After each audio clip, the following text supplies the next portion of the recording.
Hello everyone and welcome back to our new video.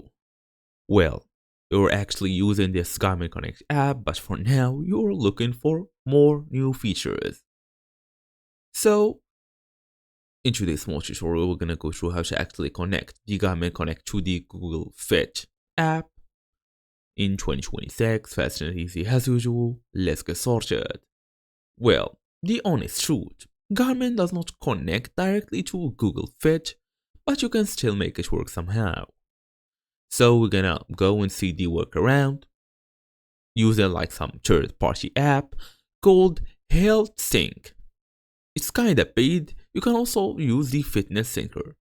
These are basically bridges the gap between the Garmin Connect app and Google Fit.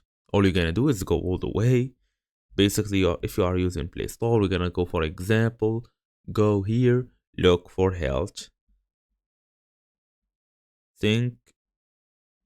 Then we're gonna go and look for it. So as you see, this is the app we want. Steps, activities, sleep, whatsoever.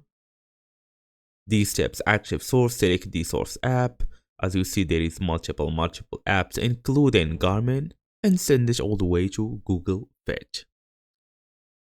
Then basically, tap OK through the welcome screen and everything. Select Garmin Connect as I told you.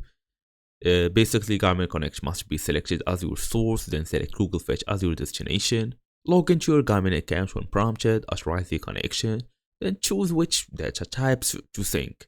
I'm talking here about steps, activities, sleep, and even heart rate. As for an important note, turn off Google Fit's own step tracking in Fit setting to avoid the double counting.